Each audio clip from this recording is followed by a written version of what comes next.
दोस्तों, फिरौन बादशाह ने एक मर्तबा रात में ख्वाब देखा और उस ख्वाब में उन्होंने कुछ ऐसा देखा था कि वह घबरा गए और उस ख्वाब की ताबीर जानने के लिए उन्होंने बड़े बड़े धार्मिक लोगों को अपने हमरा इकट्ठा किया और उन बड़े बड़े धार्मिक लोगों से फिरौन बादशाह ने कहा कि क्या तुम मेरे ख्वाब की ताबीर बता सकते हो?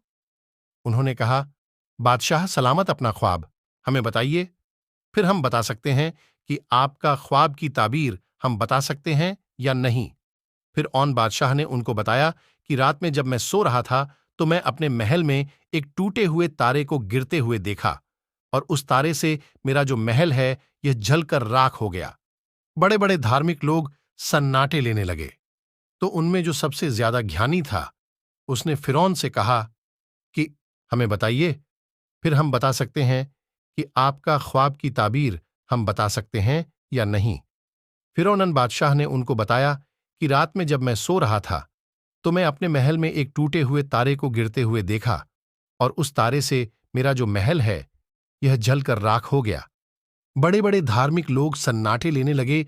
तो उनमें जो सबसे ज्यादा ज्ञानी था उसने फिरौन से कहा कि हमें बताइए, फिर हम बता सकते हैं कि आपका ख्वाब की ताबीर हम बता सकते हैं या नहीं।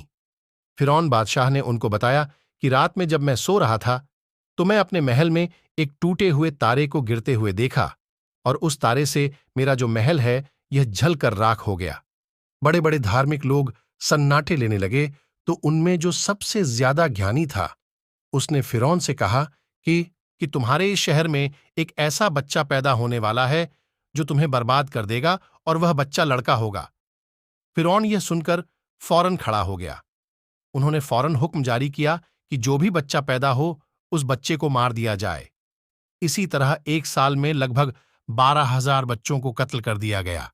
यह वही बादशाह है जिसके सर में 400 वर्षों तक कभी दर्द भी ना हुआ। और यह वही फिरौन बादशाह है जो खुदाई का दावा करता है लेकिन बच्चों से इस कदर डरता है कि कांपने लग जाता है और बच्चों को कत्ल करने का हुक्म दे देता है। लेकिन अल्लाह ताला की जात बड़ी अजीम और पाक जात है। अल्लाह पाक ने भी हजरत मूसा अलैहिस्सलाम को इसी के महल में उसका पालन पोषण हुआ। यह अल्लाह का बड़ा कर्म और फजल था।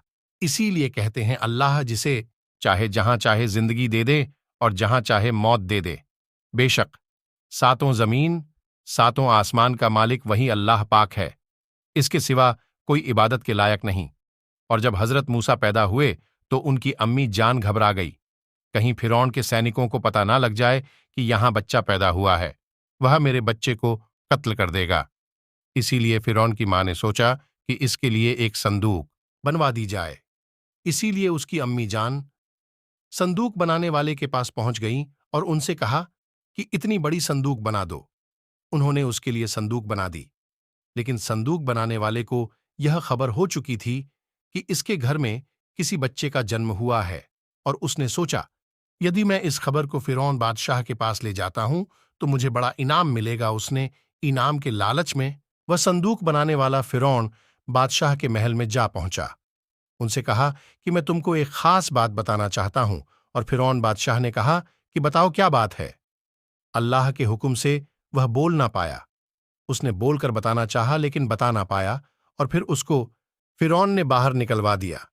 फिर आकर उसकी जुबान ठीक हो गई। फिर सोचा कि फिर जाता हूं, हो सकता है अब की बार फिरौन के सामने जुबान सही रहे। और फिर दोबारा फिरौन से बोलकर बताना चाहा लेकिन फिर भी ना बता पाया, क्योंकि अल्लाह पाक ने उसकी जुबान को ऐसा कर दिया था कि वह फिरौन को कुछ बता ही नहीं सका। महल में जाते ही जुबान बंद हो जाती थी और बाहर आते ही महल से जुबान सही हो जाती थी। यह अल्लाह का बड़ा करम और फजल था। इसलिए जब अल्लाह चाहता है कोई किसी को कुछ नहीं बता सकता। और फिर मूसा की अम्मी जान ने मूसा को संदूक में बंद करके दरिया में बहा दिया। उसकी बहन रो रही थी, उसकी अम्मी जान भी रो रही थीं, लेकिन उसकी अम्मी जान ने उसे अल्लाह के हवाले किया और कहा कि तेरा अल्लाह निगेबान है। और कोई भी माँ बाप नहीं चाहता कि अपने बच्चों को इस तरह अपने से अलग करना। लेकिन मजबूरी थी, अगर फिरौन को पता लग जाता। और उसकी बहन उस संदूक की निगाह पर थी और उसके पीछे पीछे जा रही ताकि देख सकूं। मेरा भाई कहाँ जाकर रुकेगा? और जब फिरौन के सैनिकों ने इस संदूक को दरिया के किनारे देखा तो उन्होंने उसको निकालकर महल में खबर दी। हजरत आशिया ने देखा कि संदूक में एक चांद का टुकड़ा किसी ने बहा दिया। हजरत आशिया को वह लड़का बहुत पसंद आया। उन्होंने उसे खुद पालने का इरादा किया, लेकिन हजरत मूसा भूख से तड़प रहे थे।